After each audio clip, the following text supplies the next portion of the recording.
What's up, everyone? Yeah, so we just finished on the live stream, 100% exploring Act 6, Chapter 3, Quest 1, The World of Today. And here is just a rundown of how I feel about the whole thing, what we encountered, and a little bit of a quick guide for what we've done. Let me pull out my handy dandy notes here. Hopefully this will be helpful. I'm going to label it as a guide. It's not a full comprehensive one, but we'll just go over what I did real quick and what I think could be a better option. Because granted, not everyone's going to have the same champions that I do, and you know, people are going to have them at different ranks. You know, maybe you have a ghost that you're amazing with, or maybe you're like me, you have a ghost that's really ranked up, and you're just terrible at ghost. I just pulled her. I don't know how to play her just yet, and yeah, I'm okay. I can admit to that. I'm a really good blade player. But yeah, Quake not so much, Ghost not so much. Okay, so starting off with the leftmost path, this was Delirium, where your dash and dodge are inverted, um, unless you're a robot, or unless you are like Magneto and you can't be tricked. So I used Blade and Sentinel for the two of these.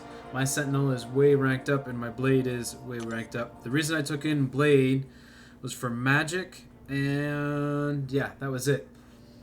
I have also taken in Symbiote Supreme for every path. So just to keep in mind that Symbiote Supreme was my answer to Medusa. We'll talk about that in a second. He also helped with the mini boss, Black Bolt. Symbiote Supreme was amazing for that. So I had 4 champions to play with on each lane. So this one I brought Dormammu, Blade, Sentinel, and Stark Enhanced Spider-Man, and very, very easy, very straightforward. You get the science boost, which I found this science boost right here is for this quest, and I found it to be so unhelpful. It's not even funny. We didn't even go with that. Okay. The next one, this Rhino Path, the Footloose and No Retreat. This is where I struggled a lot. I brought in Symbiote Supreme, Captain America, I believe Corvus, Doctor Octopus, and Void. If I were to do this again, never mind. So the science thing is for this. The science boost is for this path. If I were to do it again, I would bring in Captain America. Okay, the reason why I brought the reason why I brought Captain America was for this one diss track fight, Mr. Sinister here. I need to have at least 3 debuffs on the defender to do damage. So I was thinking I could bring in Captain America and then a tech champion for, I think, a weakness debuff, science champ for a petrify, and a cosmic for an armor break, and applying that with Captain America would allow me to do damage with Mr. Sinister. Now, if I were to do it all over again, I would instead bring a skill champ instead of a cosmic champ, because Corvus I didn't use at all. This way here, when I fought Morningstar, that skill champ could have the debuff removal on Captain America every time I got a bleed. I would definitely do that. Shout out to Coop 4440 in the chat. He shouted out using Gladiator Hulk. I have a rank 4 Gladiator Hulk. He could work well with the no retreat node, and when you dash back twice in a second, you end up getting degen. So his face me mechanic a plus applied with the science boost for this path. I don't have one anymore. Basically what it does is it applies a slow debuff against the defender every time you have passive damage over time effect. So I think between those two things, the no retreat and the science boost, Gladiator Hulk with Face Me will do some crazy damage. This was a hard path, man. This was not fun. I used Symbiote Supreme pretty terribly against the champion over there, but most of my success was just Captain America all the way. So that's it. That's all I have to say about that one. Quest or Path 3 with Miles Morales. Whoops. Mesmerize and Pill for Regeneration. I was originally going to bring in nothing but evade counters, and then testing this on live stream with evade counters. Like I brought Venom for Spider-Man Miles Morales. It was not going to work. No way. So I brought in instead Colossus so I could parry heavy, and Captain America Infinity War so I could parry heavy into infinity. And I think that worked out. That worked out beautiful. Captain America was totally my answer for this little ditty right here, this Trial by Fire Annihilus, who was by far the toughest fight. But that was my answer. Captain America, Colossus, and I brought a souped up version of the both of them, meaning that I added to the synergies. Okay, and then Quest 4, this Invisible Woman. What path was this? Biohazard and Clapback. I brought Colossus, and it was smooth sailing with him. I also brought Sentinel. I didn't use him too much. Did I bring Corvus? I'm not sure. All I remember is that using my man Colossus was worked out really well. The only tricky fight was the Mysterio at the end, who I also powered through with Colossus. And that was it. Colossus is an absolute top tier champion 2020. Okay, that was it. The Masochism Green Goblin on this node also is noteworthy. It was a noteworthy pain in the butt. Yeah, I think I had the most success using Colossus. Okay, next path was the Sentinel path. Can't stop, won't stop, and running on fumes. I think what I ended up doing...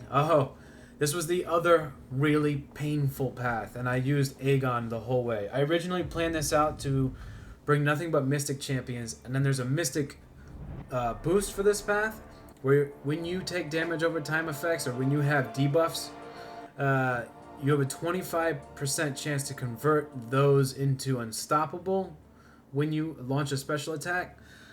That was horrible. This Sentinel I was stuck on for about 45 minutes in stream. So what we ended up doing was just using Aegon.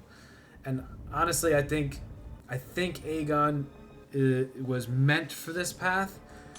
If you have a 565 Aegon, don't use boosts. Don't use any attack boost. Maybe use a health boost. But you want to lower the damage as much as possible and really build up your combo meter on the Sentinel and then the Mephisto. Because by the time you get to this lady right here, the Nebula, she's going to be launching that EMP modification, and you want your damage to be through the roof, and you want to be able to... you can't shrug it off. Come to find out, it's a passive, and you can't shrug off the shock damage from EMP. So you just want to be as ramped up as possible.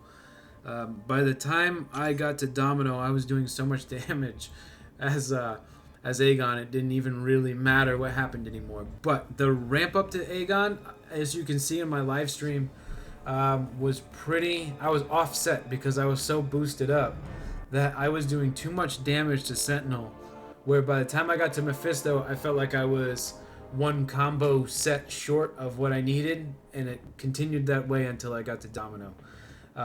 So if you have 455 Aegon, that's actually almost even better. Don't boost up.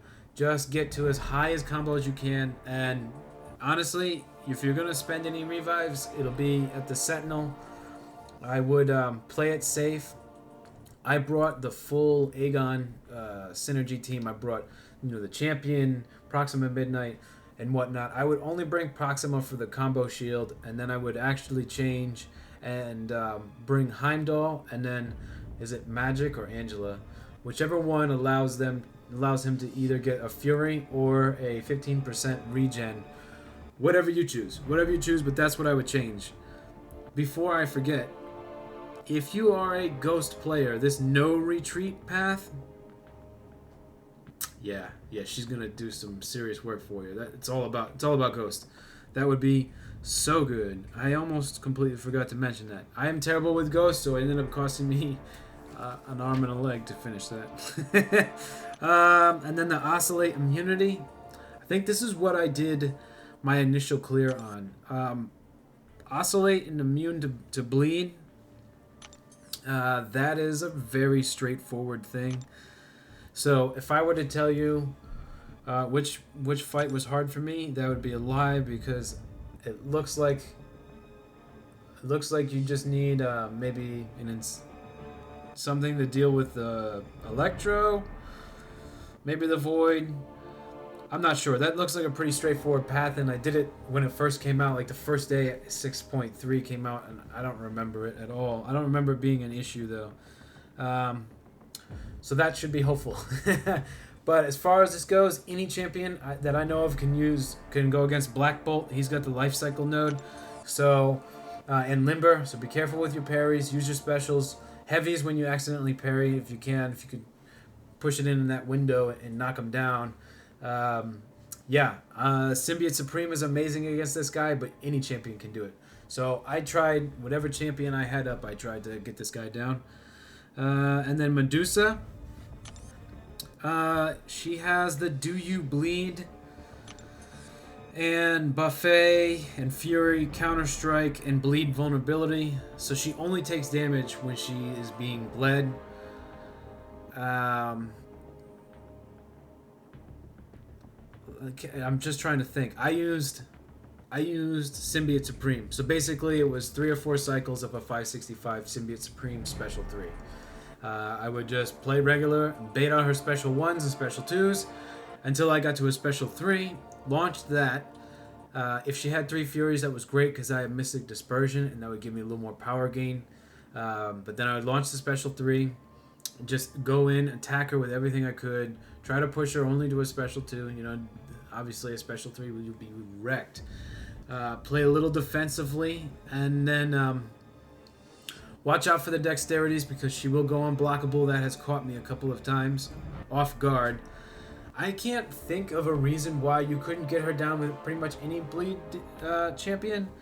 This is like an unofficial. I haven't thought this 110% through, so don't hold me 100% to that. But if you could outdamage the Buffet and bait out her specials, don't hit into her block, you should be able to get it down with anybody. Symbiote Supreme just happened to be who I buzzed through her immediately with. So that's it. That's pretty much it. Those 2 lanes, the one with Rhino with the diss track, Sinister was really tough, and the other one right here, the Invisible Woman, was a little bit of a nightmare. She was not that bad, but this Sentinel, can't stop, won't stop, very difficult. I would say that the level of difficulty on 6.3.1 is up there of Variant 1. I think Variant 1 is the hardest content in the game, and now I think it is also as hard as this. So, fortunately, this is locked against, you have to finish 6.2 first in order to access this, which is a good thing, because if someone went in there just because they could, I don't think you're into having a good time.